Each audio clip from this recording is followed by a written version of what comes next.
Damn, Starfield is the best game I've played since Red Dead Redemption 2. I genuinely enjoy this game for a number of reasons, which we will get into in this review. But I just wanted to start it off by saying that I genuinely enjoy this game more than any other game I've played in literally years. This is the type of game that I don't want to stop playing to do anything else. Eat, sleep, go to parties, or certainly make videos. I've had it for about 3 days now, and I've already played it for about 40 hours, so that should tell you how I feel about it. But let's break it down a little bit more in this review. For starters, I'll start with the category in which I have the least to say, and that is what I don't like about the game so far. There are some design choices and technical systems that I don't like, and I hope they update over time, because they bring the gaming experience down a bit for me. The first is in the ship building system, a system that I quite enjoy and have already spent many hours playing with. The ship parts can't be sorted like other store inventories in the game, and they can't be separated by damage types or value or anything that makes it easy to compare and contrast them. This is not a problem for most of the ship parts, as most of them are directly linear, with the next one being better than the last. But for weapons, it is a big deal. They should add a sorting system for weapons so you can sort by damage type, overall damage, value, etc. Another thing is that the game has a ton of loading screens. I know it's a Bethesda game, and that is pretty normal for these type of games, but there is a loading screen for every grav jump, every building entered, getting into your ship, out of your ship, docking with places, undocking with places, interplanetary travel, intersystem travel, entering the atmosphere, exiting the atmosphere, etc. It is a lot. Now, I play on a high-end PC, so it's not like these are long screens for me, usually only a few seconds, but the game is anything but seamless. Overall, it has run very smoothly for me, so I guess the seams work, but the amount of loading screens in this game has definitely set records for me. This is especially annoying when you consider that No Man's Sky, a similar game that came out several years ago, allows you to seamlessly fly through space, down through the atmosphere of planets, and to land wherever you want. And you can also hop on your ship on the planet's surface and fly around on the planet to new locations, which is something you cannot do in Starfield. This is annoying, as it feels stupid to trudge around a planet on foot when you live in a world of interplanetary travel and spaceship. And lastly, storage in this game is weird and stilted. There is no central unified storage chest for you to keep your resources and various weapons and armor in. Yes, you can build inter-system storage platforms on your planetary settlements, but this is very time-consuming and resource-dependent, as this storage system actually requires fuel to work. And yes, you can store stuff on your ship in storage chests, but if you switch ships, the stuff doesn't come with you, so you have to switch it manually, which is really annoying. Every ship should have a chest located in the cockpit, which is linked and can be accessed from any player house or player ship, where you can store your armor, weapons, aid, etc. And raw resource storage should be accessible without needing to grav jump to a different system to get something out of your intersystem resource storage system. Oh, and one other small note on the negative side. I hate game exclusivity. I don't blame Bethesda for this, and so I would never recommend boycotting the game or anything stupid like that just because you can't get it on PlayStation. Because it wasn't their choice to make the game exclusive to Xbox and PC. I used to play on PlayStation before switching to PC, so I would be pissed if I was still playing on console, as I wouldn't be able to play this game, and that would suck. I truly empathize for those PlayStation gamers out there who are long-term Bethesda fans,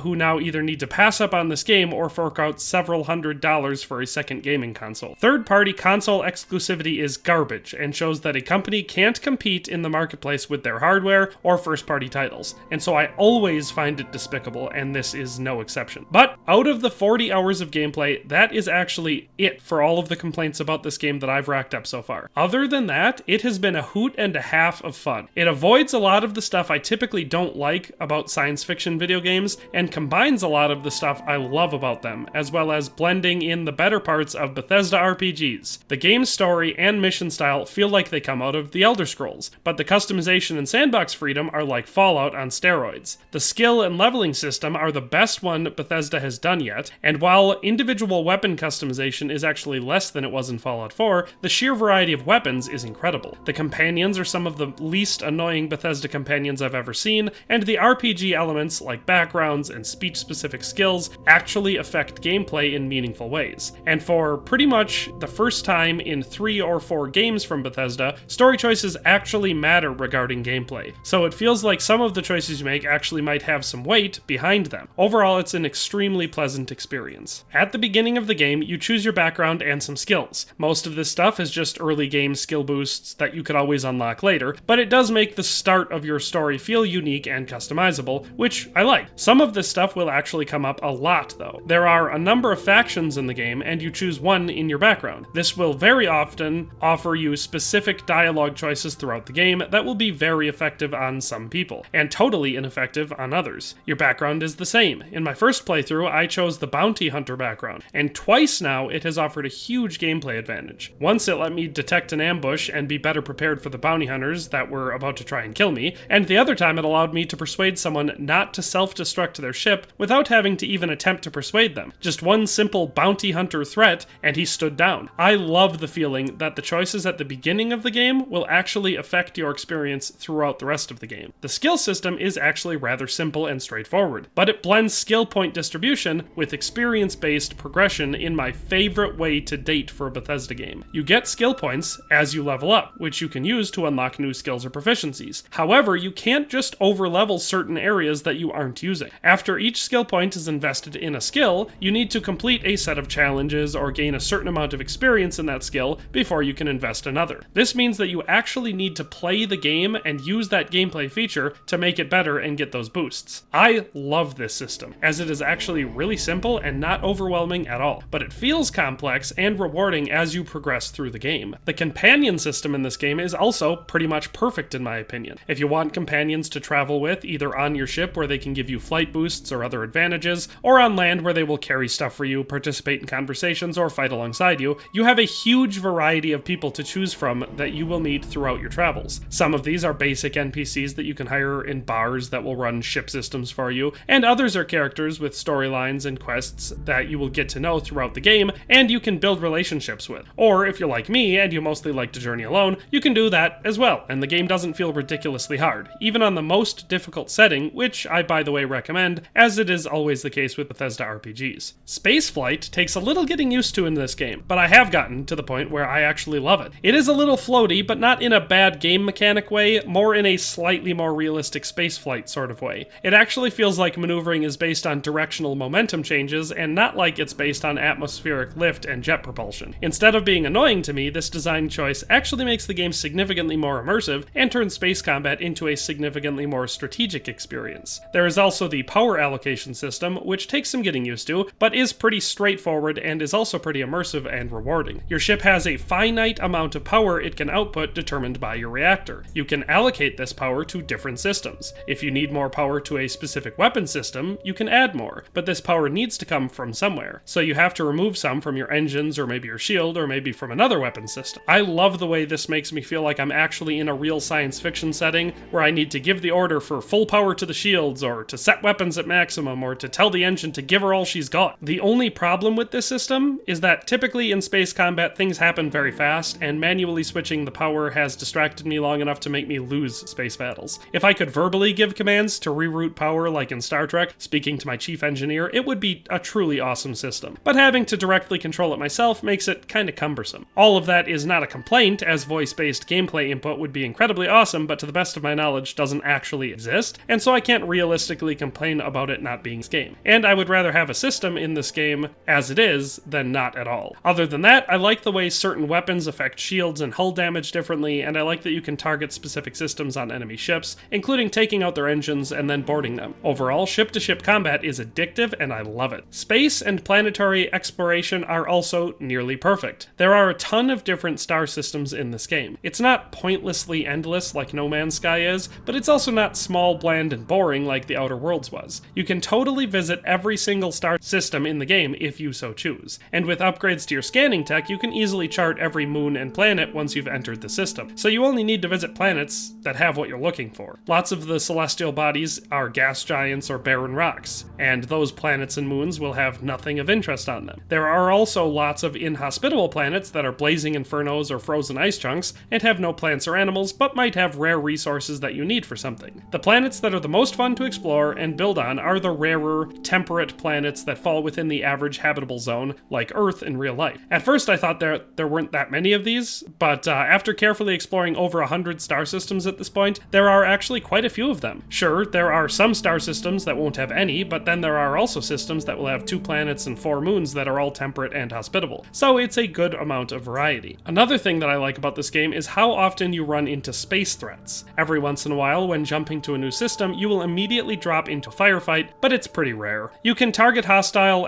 encounters when you enter a new star system by looking for the icon that pops up on your star map and then flying to it, but unlike many space games, it doesn't feel like space is impossibly dense with constant threats. In reality, space is incomprehensibly vast and also indescribably empty. Obviously, total realism would make this game very boring, but I like the feeling of emptiness outside of the settled systems. It makes running into another ship a lot more exciting and memorable, even if it's just some snooty Galbank transport. And it's probably a good thing that there aren't constant enemies to fight, as space combat is actually decently challenging early game, and a fight can turn quickly. I got stuck in a space fight early game, and it took me well over a dozen tries to finally win that battle. Late game, with advanced systems and much better skills, it makes space combat a lot easier, but you never get untouchably good. The story is highly engaging and reminds me more of Elder Scrolls than Fallout, which in my opinion is definitely a good thing. The problem with Fallout is the setting. You live in a post-apocalyptic setting, which is a dead world. If you want that experience to be immersive, you have to limit the amount of people or creatures in the game. Post-apocalyptic settings depend on that feeling of loneliness. Sure, space also depends on that a little, but this game handles that very well. The settled systems are heavily populated and have cities or settlements, some of which feel very full and alive, but other systems will be totally unpopulated and entirely empty. This allows for a wide variety of different stories and missions. You have missions where you're fighting gangs in the city's underbelly, and then missions where you're going to a gang outpost on a distant moon, or investigating derelict space stations filled with spooky, scary monsters. The writing and storytelling is better than Fallout has ever been, and the creative freedom of the setting makes it fresher and livelier than any other Bethesda Studios RPG to date. And lastly, as far as graphical fidelity and models and such, I don't have much to say. Some of the worlds are vivid and beautiful, some are bland and boring. Some cities are incredibly well thought out and awesome to explore, while others are confusing, repetitive, and hard to look at. The incredible variety of settings makes it feel a lot more realistic than most open world games, and the way the tone and environment shift so drastically keeps gameplay from ever getting stale. As far as faces and animations go, yes, it does look like typical Bethesda stuff. You aren't getting Red Dead Redemption 2 levels of realism and emotional realism, but it does look better than Skyrim or Fallout 4, so at least it's moving forward. And speaking of moving forward, maybe it's just because this is the first Bethesda RPG I'm playing first on PC and not on a console first, but I have experienced nearly zero visual or gameplay glitches. I've had a few frame drops, namely while customizing ships, but no other hilariously game-breaking Bethesda glitches, and I am honestly shocked. At this point, the game hasn't even received its normal release date, and so there is no day one patch or anything, and it is running incredibly well so far. Not trying to jinx anything, but I'm actually really impressed at how playable this game is on release. I typically don't put a number rating on my first impressions reviews, but I also don't typically play games as obsessively as I have with Starfield this early in the game's life cycle. So I'm going to break with that tradition, and I'm giving this game, as my first impressions review, an 8.5 out of 10. Overall, it's just a truly enjoyable experience, and it offers addicting gameplay, all without microtransactions, forced online multiplayer, or any other layers of modern gaming garbage. The game is huge, well-made, and very fun, and at least in my experience, it plays very well. So if you're a fan of sci-fi games, RPGs, open-world games, or if you liked Skyrim or Fallout 4 in any way, I think you will probably enjoy this game a lot, and so I highly recommend it. Thanks for watching another Dare to Game video. If you like this video, please leave a like and a comment. If you haven't already, be sure to subscribe to the channel.